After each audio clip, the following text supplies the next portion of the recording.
time because he actually cuts me off at the mid here. He was just starting to pump his army, and he definitely had enough troops to deal with this push that I had coming here.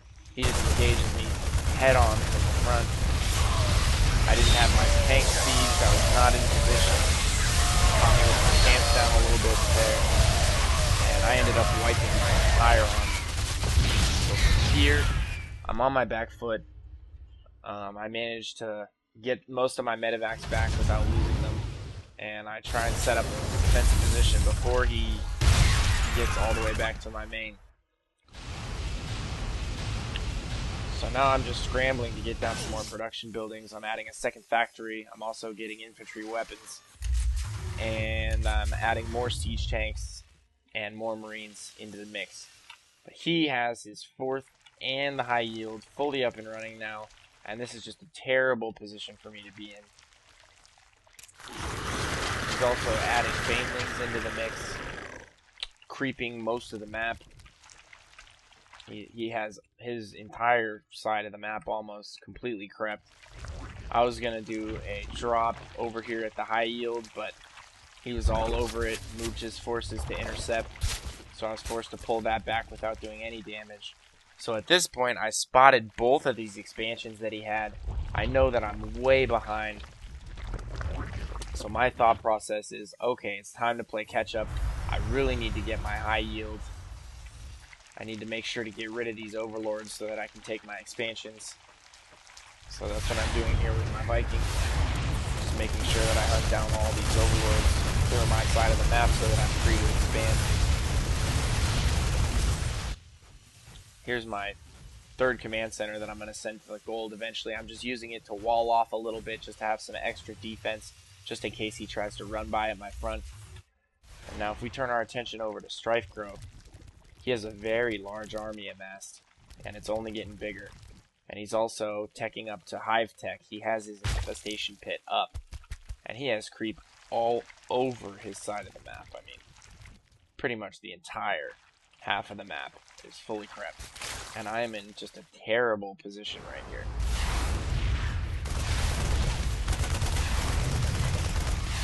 Right here, he takes back control of the southern Starcraft tower, and we have a bit of an engagement right here. I siege up all my tanks, I stim in.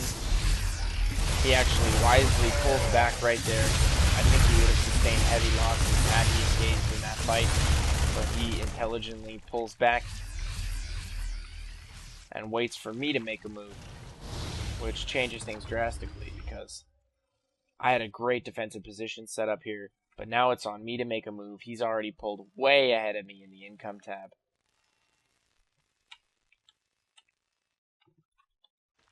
Look at that. He's got almost double my income, 70 to 50 harvesters. So here I know that I really need to play catch up. I need to make something happen.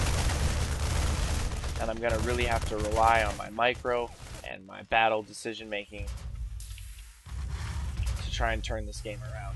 I'm also adding 3 more Raxes at this point, getting my gold fully up and running. He actually makes a move on me in mid, catches me again with my pants down, destroys all of my tanks with banelings right there. That was a horrible part of the game for me.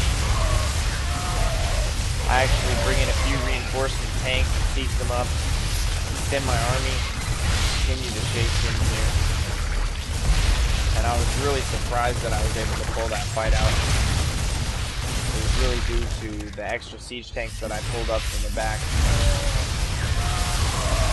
Here he actually gets a great concave on me and re-engages and manages to fend me off with his fourth, which is a great move on his part.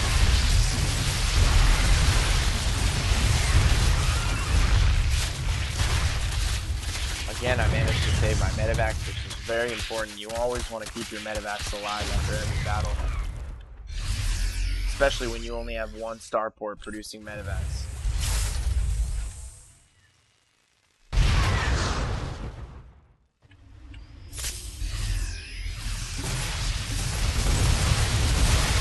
Here I re-engage him at the Zalnaga tower. He has actually a much bigger army. I'm just trying to micro as best as I can and add more siege tanks into the mix, and I'm bringing up reinforcements, only 2 marines and 2 marauders at a time. trying to screen for my siege tanks so they can get as much firing in as they can. He actually manages to take out that siege tank as well, so I'm down to 0 siege tanks.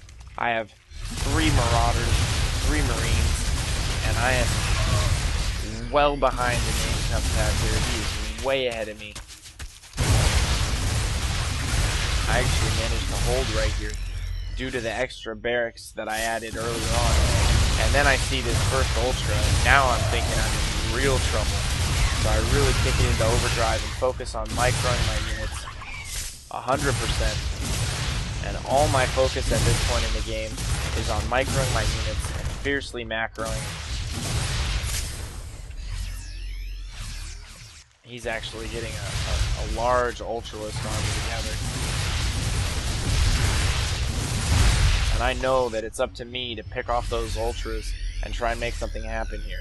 Because really my standing army is almost non-existent compared to his, really.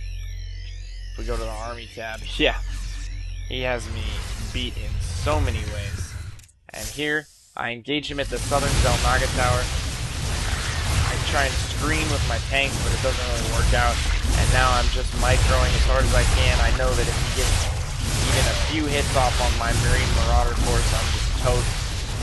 But I managed to take out those 4 ultralists and the 5th right there. That was a huge moment for me. That was a swing in the game. I managed to pick off all those ultralists, and really at this point I felt like I needed to make something happen. I had to take out one of these expos, so I just stimmed and went for it.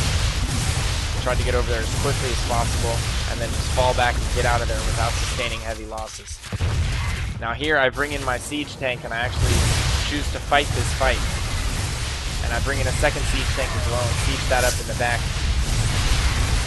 And I'm actually able to push him away again. So now I feel like we're almost even at this point. I say, hey, alright, we can trade in that fight. I'll fall back, and I'll set up a defensive position and really focus on taking my 4th here, which he's actually trying to take right now. And I'm not going to let that happen. I make it my priority to fight him here and ward him off of his position at the 4th. And also set up a defensive position with siege tanks across the entire middle of the map.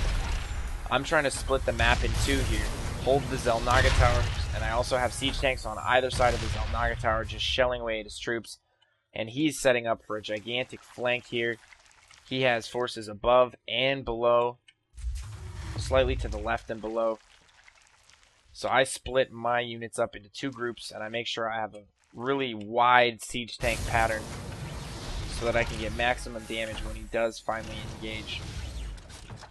And I'm also waiting for the creep to expire at my force so I can get that down. So he pushes in from the south end first here. My tank on the ledge is just shelling away here. So now I swing my army around the bottom. He engages from the top, but my siege tanks that I had set up as an arc around the top were able to take care of the hydras. Then he comes back around the bottom. And now he's pulling drones because he's getting desperate. He knows he can't allow me to take this fort. I know I can't lose my army here or curtains. So I am focused 100% on the small group of marauders and marines that I have left. Trying to get rid of all of his ultralists. And right here is where Strifecro realizes that there's no way he can win this game. I have my 4th up and running. He makes a last-ditch effort with his remaining ultralisk and a few hydras. And then he GG's out. So that is how I play my TVZ on Blistering Sands. And that is with the Hellion Pre-Igniter opening. And I hope you guys enjoyed that audio analysis. This is PainUser signing out.